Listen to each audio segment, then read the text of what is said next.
Have you ever wondered how the law of assumption, living in the wish fulfilled, or living in the end, on how that works scientifically? In this video, I'm going to share with you a more scientific way of how living in the wish fulfilled and living in the end, how that works with your body and how it works with your brainwave patterns. And understanding these can help you make the connections in order for you to use this in your life, so you know and have the confidence that living in the end is fairly easy, and all you have to do is stay upon that wish and that state, and any desire that you want will finally come into your life. Yo, what's up? Johnny here. I'm really glad you're here today, wherever you're at in the world. If you do need some help or you do need some guidance, do check out that link below. Today, we're going to go over the scientific understanding of living in the wish fulfilled. Let's begin this by looking at a professional hypnotist. When a hypnotist does their work, right, they put the person into a relaxed state. And when they get them into this hypnotic state, whether it's professionally or you see those comedians, right, where they get them on stage and they get them in this hypnotic state. And then by autosuggestion, automatically removes the logical reasoning mind, and then that body, that person will act upon the suggestion of the hypnotist, right? So they'll be dancing like a chicken. Or I remember this one where this guy would walk on the beach and hypnotize people, and this guy was hypnotizing this dad's daughter.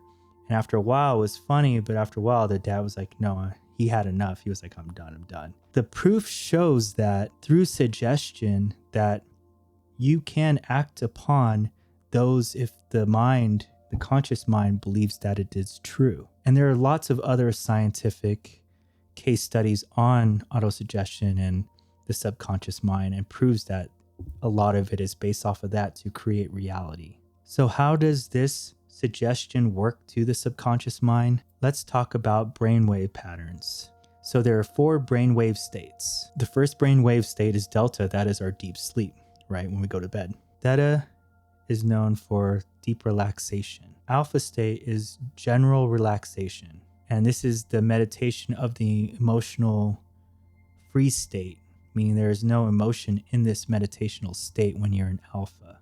And this is where we do our thinking is in the alpha state. Beta is the normal awake state. This is where we live, feel, touch, see reality. Suggestion can be good or bad, and we can get this either from ourselves or we can get this outside of us. There are some cases where, someone could be super healthy.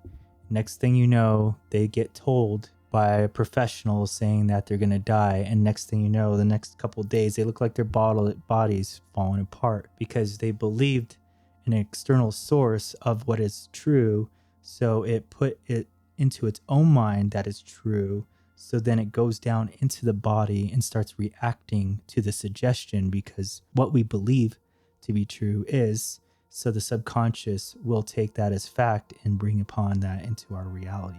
This has happened in many different cases, as, one would say you would never make it. It's impossible. You can't do that. You'll never get far. No one has ever been able to do that. You can't make money at that. That's not going to happen. Or, there's a lot of negative talk either that way from someone else or from your own self saying, I can't, there's no way I can reach upon that. It's way beyond my pay grade, right?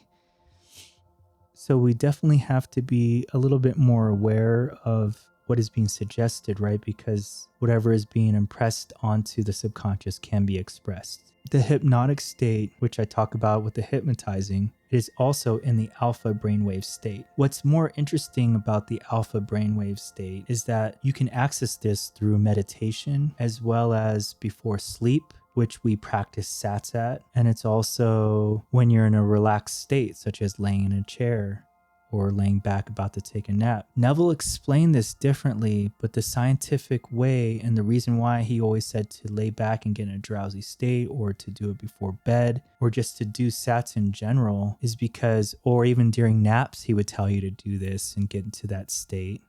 And maybe he was aware of it and maybe he wasn't aware of it scientifically. But when you're going into that state, you're going into that alpha frequency state, right? You don't want to be in the higher frequency because the higher frequencies you go is like anger and all this other stuff. And you don't think with the rational mind anymore when you get into those higher level frequencies. So in order to reprogram or to program the subconscious mind, we need to get into the alpha state. When Neville talks about laying in a comfortable place or laying back in a chair or doing it before sleep, or even meditation where you close your eyes and imagine the life that you want to live, we would practice for 5-10 minutes to get into this state of drowsiness, which is also getting into the alpha state. So this is where it all happens. When we get into this altered state of consciousness and we focus our attention on the alpha state, when the brainwave pattern is more in that suggestive state, this is where we want to suggest our life, the things that we desire, the things that we want in life, whatever we can imagine we want.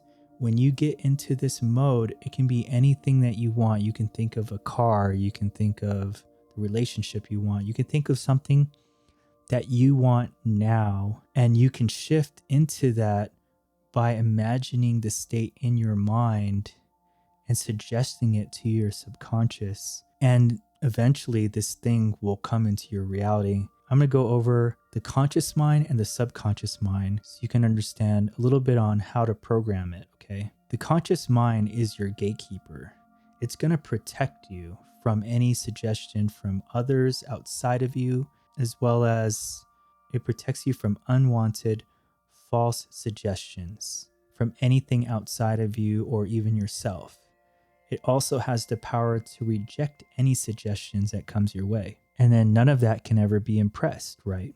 But however, if our thoughts and what we believe to be true, and we believe whatever thought that's impressed on us, whether it's coming from us or coming from somebody else, if we believe that as fact, then that will auto-suggest onto our subconscious mind. And since we impressed it, what's going to happen is that's going to express out into our physical reality. However, with the subconscious mind, the subconscious doesn't have any reasoning like your conscious mind, right? It doesn't think logically. It doesn't take jokes. It doesn't prove or disprove what you put into it. It doesn't care whether it's true or not, good or bad, positive or negative. It accepts what is being impressed upon it by the conscious mind. And if we're unaware of our reality and we're just unconsciously going about life, then the gatekeeper that is known of our logical mind, we might be blocking everything that's coming through our way, and everything is just not going the way we want, is because that conscious mind has been blocking everything that is allowing it to go through to the subconscious. So when we get out of the way of conflicting our beliefs, we need to get out of that way of the logical reasoning mind so that we can impress the subconscious to bring that out. Remember, you are what you think, so think from what you desire to be. And you still want to learn more about manifestation, do check out this video here to level up your reality.